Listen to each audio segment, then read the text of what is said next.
Hello everyone. It's James again.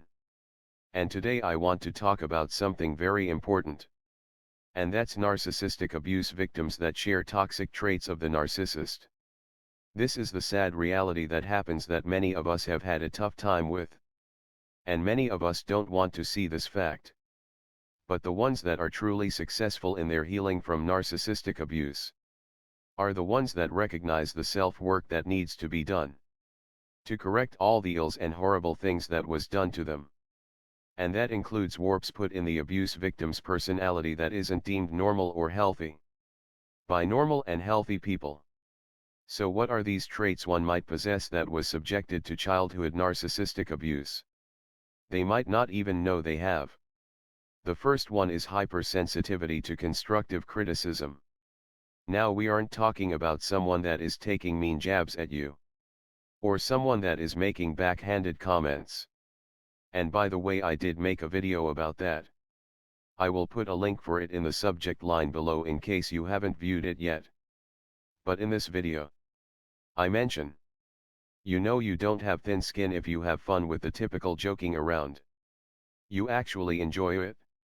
Where things change is when someone takes a personal shot at you, or they embarrass you in front of others, or they say something to you you wouldn't dare say to anyone, even someone you didn't like. Well, I will add to this. You know you don't have thin skin if someone comes to you and says, you know I really care about you. I see this and that happening in your life. You might want to look at this as a possible solution to your problem. Now someone that says something like this isn't stepping across any boundaries. They are being polite. There aren't any backhanded comments. And most people would think, wow, that was really nice, they cared about my situation. Even though they might be wrong about their analysis. And even then, we might take a nugget of information that might apply in future to this problem we are having. But someone that has been narcissistically abused, that hasn't done the self-work, will share the same trait as the narcissist, which is hypersensitivity to even the nicest constructive criticism. Have you ever tried to tell a narcissist anything about something they are doing, and they basically accuse you of putting them down? And you find yourself backpedaling, trying to figure out another way to word what you are trying to tell them. And no matter what you say, they still take it wrong. Well, I have news for you. It's not you. It's them. This is where we get the term walking on eggshells from. No matter what we say or do, it's wrong. Well, some narcissistic abuse victims carry this toxic trait. And it's because for some reason they get stuck in the fact all they need to do is escape their toxic situation and all will be good. The narcissist that abused them is all bad and they are all good. And they think that so much so they don't see they've learned some of the narcissist's toxic behaviors. And because they think they are all good, they don't think they need to change anything. And when you are trying to deal with someone that's very nice, but it becomes off-putting dealing with them because they get upset anytime anyone wants to question something they've done, even if it's put in the most nicest way. One thing I've heard from several people that exhibit this problem is they accuse you of lecturing them. And you are just standing there thinking, what's happening here? And no matter what you try to do to convince this person you really care, the more they get upset. Just like a narcissist would. And this trait can make a person develop a bad rep with their friends, co-workers, or others in their life, which makes people push away from them. And this can lead this person carrying these traits to further blame these people for not wanting to spend time with them. And they just can't understand what their problem is. Again, much like the narcissist, it's always someone else's problem. It's never theirs. You see, when you're dealing with normal, healthy, non-abused people, they don't know about any of this stuff. And when they see toxic behavior, their brain tells them this is a red flag. And this signal tells them to back away from this person carrying these toxic traits. It might be a narcissist. It might be a narcissistic abuse victim. They don't know. And they don't care. And really, who can blame them? They just know it's not good for them, so they back away. And sadly the person carrying their traits has no idea and further blames others. Even though they are carrying these toxic traits. Because they learned them in the narcissistic abusive home they grew up in. The other toxic trait a narcissistic abuse victim might display is they might tell too much of their problem in great detail to people they are just getting to know. Again, this is something that was learned in the narcissistic abusive home. Because all of us victims were pretty much on trial every day of our lives. And narcissists are data gatherers. They love information. So they develop strategies to get us to on our own confess everything we do in our day-to-day lives. And it just becomes who we are. Also, we witnessed our narcissist caregivers having no boundaries. For instance, I heard my mother calling person after person, talking about how bad my father was, doing her smear campaign. Now, was there some people that fell for it? Yes. There was. But now looking back, there were many that just altogether wanted nothing to do with my mother. Because just calling someone that you've known for a few months out of the blue and telling them all kinds of horrible things about her children's father. They more than likely wanted nothing to do with my mother's drama. And rightfully so, they backed away. And those that probably had their own toxic issues stayed as flying monkeys. That being said, narcissistic abuse victims that haven't done the self-work and haven't identified defects in their behavior do the same thing. Now they might be telling the truth about their experiences. But a normal person that you've just met doesn't know if you are telling the truth or not. They are just hearing some really insane stuff and don't know what to do. And most healthy people will do the right thing, and that's to walk away. They walk away because they were taught better by their normal parents. And the things this narcissist victim is saying rings off all the alarms in this normal person's head. And those alarms say, get away from this person because they are trouble. Another toxic behavior that a narcissistic abuse victim might have in common with their abuser is they think they don't have anything about them that needs to change. Again, they think because they are the abuse victim, they are all good. And they aren't realizing there are things going on inside of them that either rubbed off from the narcissist they spent time with, or was implanted by the narcissist in their mind. This is tied to the criticism thing. But it goes deeper. They see everyone else as being wrong and them being right. I had one person tell me once that the narcissist was the one that needs to change. And that they were perfect and didn't need to change one thing. And though they are correct about the narcissist, they are incorrect about themselves. We all need to do the self-work. When I heard this, I realized this person was beyond help. And there was nothing that could be done. They were stuck in their world where no self-work was required. It was just get away from the bad person.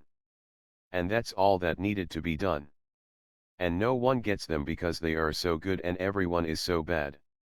And throughout my years of making videos, I've seen people like this. And they just don't get it, much like the narcissist doesn't get it. And the sad fact is, if this part of their personality continues along the course that it's on, they can indeed become a narcissist themselves. Because think about it. That's how narcissists are made. They are made from narcissistic abuse. And the victim then takes on their traits. The difference here is this type of person I'm speaking about is teetering on the line of falling into recovery or falling into becoming a narcissist and only having empathy for themselves and no one else. You see, the hardest, yet easiest pill for me to swallow was that I needed to work on myself. Even when I had no idea what narcissistic abuse was, or narcissism was.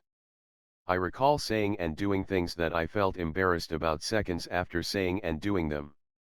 I knew I learned these things from my upbringing. And I tried really hard to train myself out of some of these behaviors. For many years I wasn't too successful. I would repeat the mistake and feel embarrassed. I would repeat the mistake and feel embarrassed. And this embarrassment in this instance was good. Because it kept me honest. It kept me fighting hard to make changes in my life. Then when I learned about narcissistic personality disorder and abuse, it all made sense. My main thing was I would tell people things they had no business knowing about my life. And it came across really weird. And I know it pushed normal people out of my life and it lined me up to be taken advantage of by the bloodsuckers out there. I was generally pretty good with constructive criticism.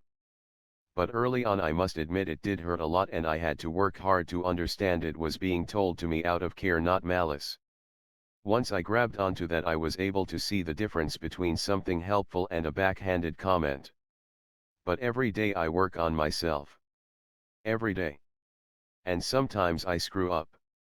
But it seems I catch myself a lot faster than before and it's a lot easier. And I must say it also helps me avoid toxic people. For example, I recently went on a date with a young lady. And this is a first date. And she proceeded to tell me all of these horrible things that have happened in her life. And the weirdest thing happened. I didn't get the feeling of wanting to save her.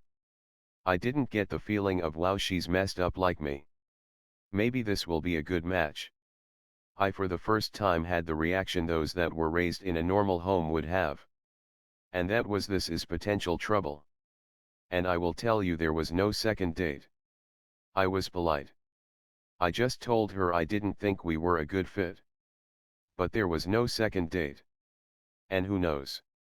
She might not have been a narcissist. She might have been telling the truth. She might have been a narcissistic abuse victim. But if she was a narcissistic abuse victim, she was one that hasn't even come close to doing the self-work.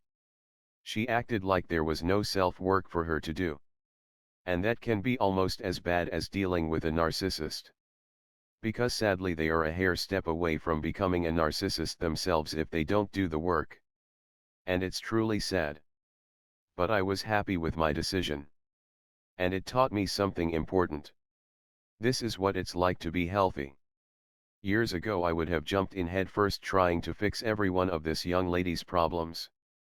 But instead I put my own happiness first. And knowing and realizing I deserve to be with someone healthy or someone actively working on their own health. And all of you out there deserve the same. In order to do the self-work, you need to be able to put yourself in the other person's shoes. Something a narcissist can't do. And in this instance, the person's shoes you are getting into is a healthy person you are going out with for the first time. Or let's say the first few months. Now instead of narcissism, let's use alcoholism as an example. Let's say someone that is an alcoholic but hasn't had a drink in 10 years. Is going on a date or first few dates. Tells this person all about their alcoholic past right off the bat. Now getting into this normal person's shoes. What do you think they will be thinking if they are being told? This person used to get drunk all week and wake up in jail and not know how they got there. How they wrecked 20 cars over their life all while being drunk. How they have several DUIs. All of this while eating appetizers.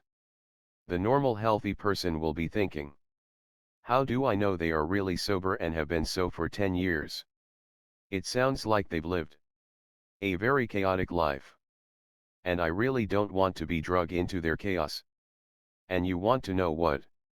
If we are honest with ourselves, they would be right. They would be right. But how can this situation be handled better? Don't tell this person about being an alcoholic until you know this person better. And you see the relationship is going somewhere. And when you do, you might just say, I know we've known each other for a few months. I really enjoy your company. And I did want you to know something about myself that's important. And I feel it's good timing to share this information with you. I'm a recovering alcoholic. I haven't had a drink in 10 years. I'm very careful to not go to places where there's a lot of alcohol served. I live a really plain and mellow life as a result, and I'm very happy now. I didn't want to keep this information from you. However, this is something I don't like to blurt out on the first date. I want to get to know someone better before I share this information. I do hope you understand. Minus all of the drunk stories and all the crazy things you did while drinking. And though this still might raise a partial red flag with some people. Partial meaning they will proceed with caution as they should. But they will for the time being appreciate your honesty and the way it was presented. This is someone that can see the big picture. This is someone that is doing the self-work. They didn't just give up drinking. They worked on their life and how they interact with others. Well, when you were abused by a narcissist, healing is more than just going no contact. It's undoing the mess that was done to you. And most if not all of us have carried one if not all of these toxic traits in us until we took the red pill and realized the ugly truth about our upbringing, and we did what was needed to fix ourselves. And that means a lot of self-work. And I'm going to tell you, you can't save everyone. And if you meet someone that hasn't done the self-work or doesn't think they need to do the self-work, run. Run. Run.